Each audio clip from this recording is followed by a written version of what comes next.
So as you guys know, I just switched all of my photography and video kit from Canon to Sony, and one of the cameras I bought was the fairly new Sony FX30.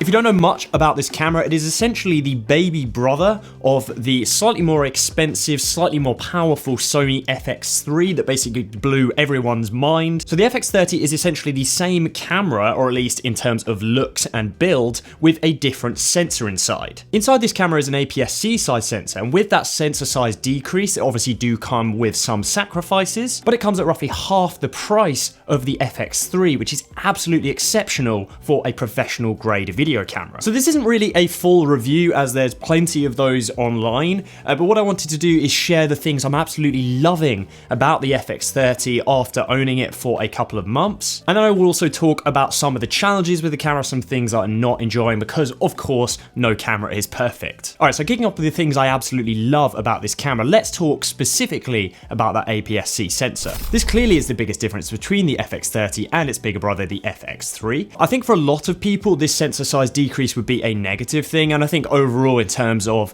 actual camera quality, it is half the price. You're not getting the same value as you would out of the sensor in the FX3. However, the sensor inside the FX30 is absolutely exceptional. They certainly haven't cut any corners in terms of actual quality. You still get an exceptional image out of this camera. You're just not getting a full frame field of view. And one real key area which the camera is not going to be able to keep up is low light performance. The FX3 is an absolute beast in terms of low light performance. The FX30, and we will talk about this slightly later, performs well, but not absolutely insanely like that FX3, which of course is one of its main selling points. Some reasons why I like the APS-C size sensor and that didn't bother me is that I'm actually using the camera in addition to some other cameras. So first of all, I have the FX6, Sony FX6 pointing and shooting at me right now. That is my absolute main camera, my main video piece of kit that I use for, big corporate interview shoots, that type of thing.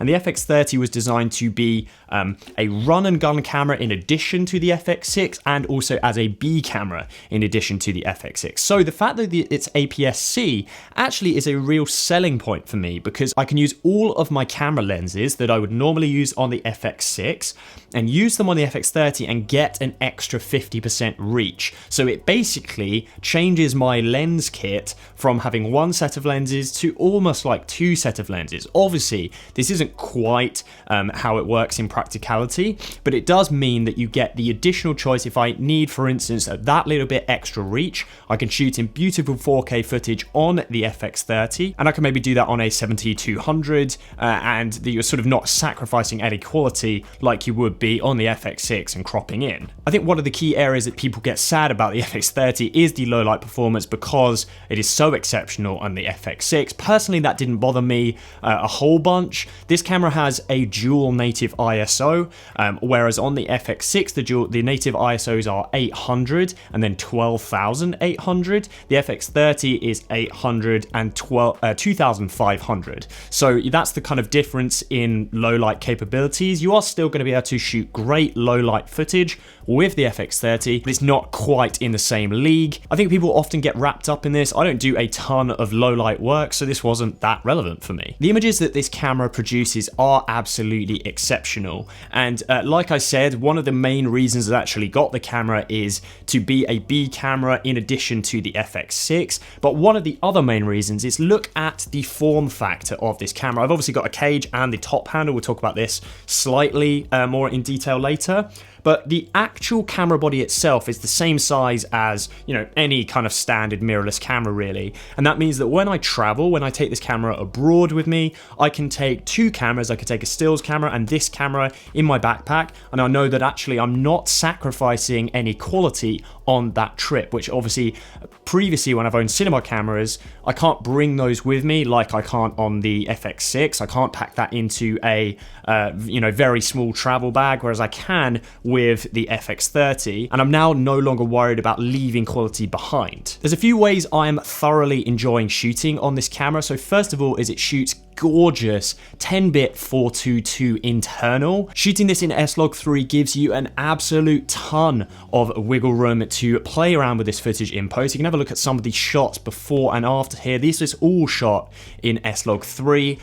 This is a standard 709 correction. I'm just sort of adjusting the curves, and then here is a slightly more creative grade on all of this footage. I think you'll agree with me, this footage looks absolutely gorgeous, and again, this is like just shot with this little setup. Like it's absolutely exceptional for the sort of size to quality ratio. Another reason I'm absolutely loving the camera is something called S-Cinetone. This is Sony's sort of standard picture profile, or at least it's a picture profile that allows you to shoot very nice colors straight out of camera. I can keep that fairly standardized between cameras, so I can shoot that on the FX6, I can shoot it on the FX30. If I'm doing a corporate shoot and I just want to make sure of how everything looks on the day in person, I actually shoot S-Cinetone a lot. I think it looks really nice. It's a gorgeous color science and very convenient. If I had any complaints about the image, I think this is kind of Sony wide, to be honest. It's that the image is slightly too sharp.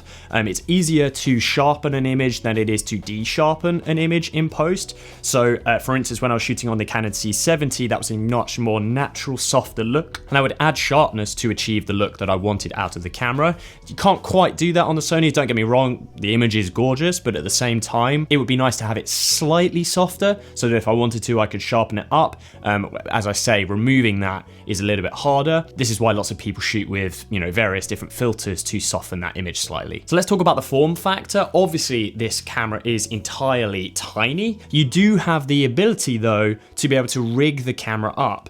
You have this top handle, which gives you 2 full-sized XLR inputs for high-quality audio. It's one of my biggest reasons that I enjoy shooting with cinema cameras is far better audio systems than you actually have on standard mirrorless cameras. I think once you've used one of these systems, if you shoot a lot of audio-enabled clips, you won't want to go back. So this is one of the ways I use the camera completely stripped down like this. You know, I would remove the audio handle and I have an absolutely tiny form factor, but there is also an option to entirely rig the camera up, and that is also something I do. Maybe I'm using it on a slightly bigger shoot. I need longer battery life. I need longer battery life performance. We will talk about that a little bit later as well, but I will fully rig it out. Let's take a look at that. So this is my go-to full rig for the FX30.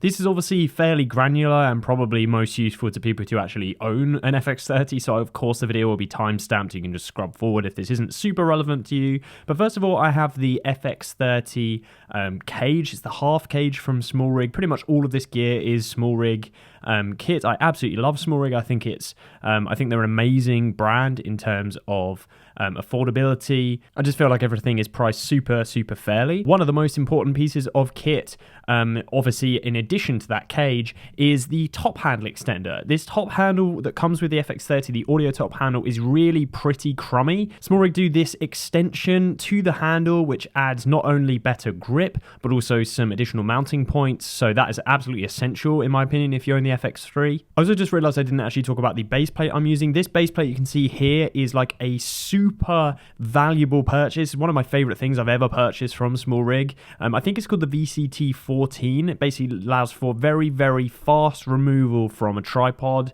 and it's super secure, like unbelievably sturdy, and can pretty much be moved to any camera, so absolutely love it. Obviously, one of the issues or the things we're fixing by rigging the camera is the battery life. The battery life on the FX30 is not fantastic, which means you can add a D-tap connection or a slightly more comprehensive battery solution, and the new Small Rig V-mount batteries are absolutely fantastic. I haven't done a sort of a comprehensive shoot run with this particular battery yet, but I have pretty much no reservations that this is going to run me a full day of usage and can charge the camera directly through the USB-C port, so absolute wins all round. In terms of how these things are all connected and linked, I will have all of the parts individually linked down below. It's using the new V-mount style plate that just connects right onto the set of rods. And there we go, that's the setup. That is this sort of standard run and gun feel for the handheld shooting. Obviously, that's when I'm using autofocus. Now, Smoorig have actually just sent me their new wireless follow focusing system. It's called the Magic Fizz. I've heard fantastic things about it. Obviously, the idea here is that just by adding a simple rail system, and obviously the FX30 cage has this rail already built in, you can add on the wireless system to your rig, and you don't even need to worry about any additional wires or controls.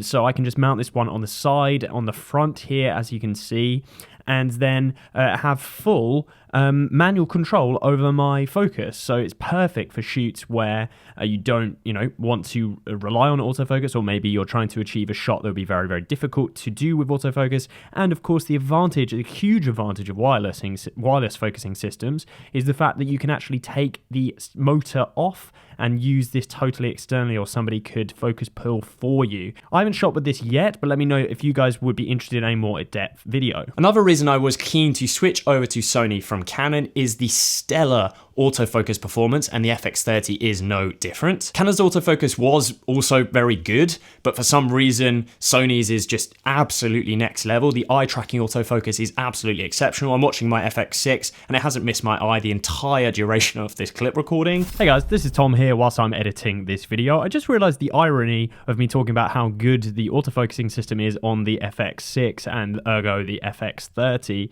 and I realized that a lot of this shot, I was getting slightly strange hunting in some of the artifacts on the screen. Is basically because I was using a Sigma art lens that hadn't been updated for the latest firmwares for the Sonys. That is updated, it has fixed the problem, so this will not be occurring in future videos. And the FX30 takes that entire same autofocusing system, puts it into here. It's just absolutely exceptional. I haven't worked with an autofocus system as good as this. I can't really talk about this in any further detail. I will link an absolutely exceptional video by Philip Bloom down below in the description, where he's in detail broken down the sort of Sony autofocusing system, because it can be a little bit complex, would maybe be my only complaint, but it is so powerful that it, of course, makes up for it, and it's good that it gives you that amount of control. So the last thing I've been thoroughly enjoying shooting on the FX30 with is the codecs and frame rates. So you can shoot a variety of codecs. You can shoot up to 120 frames a second on the camera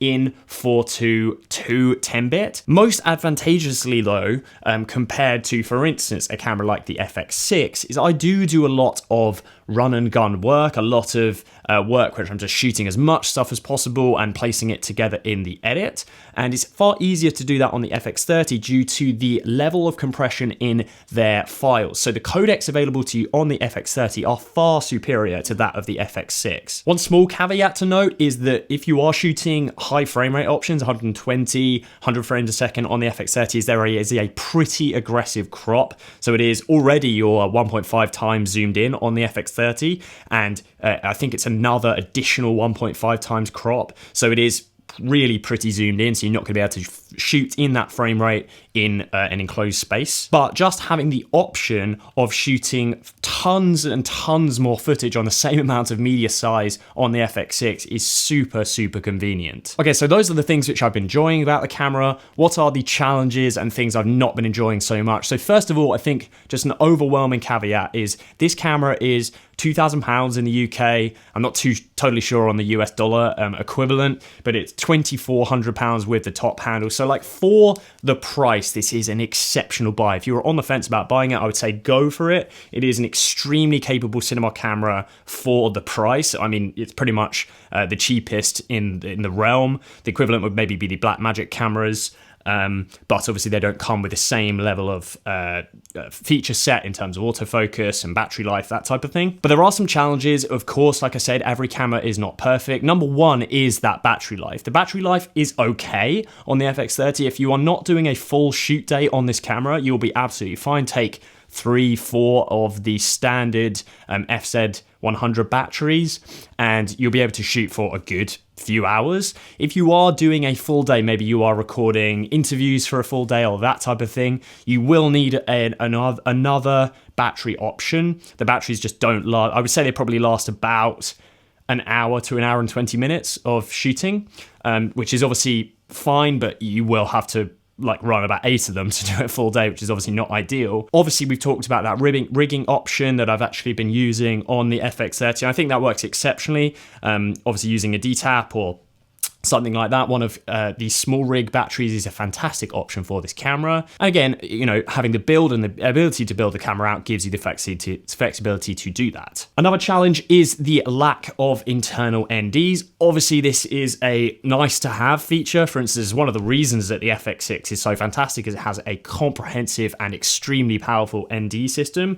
You will have to run filters with this camera. If you want to limit the amount of light through the lens, you will need a variable ND filter which you screw on, or of course you can run a matte box system as well. This is just one of the things which is just a shame about the camera. I don't necessarily think, for instance, if they included a variable ND system inside the FX3 and the FX30, there'd almost be not that many reasons to go for the FX6. So it kind of makes sense that they don't have it, but I do wish it did. And then I think finally that low light performance. If you do a lot of low light work, I think this probably isn't the camera for you. It shoots fine low light footage, but it's not exceptional. And if you do a ton of work where you're looking for really moody footage and not much available light, I would say definitely go for the FX3 over the FX30. But that, guys, is that. An exceptional little camera. I think if you are thinking about getting one, I would thoroughly recommend it. Let me know what you guys think down below, and I'll catch you next time.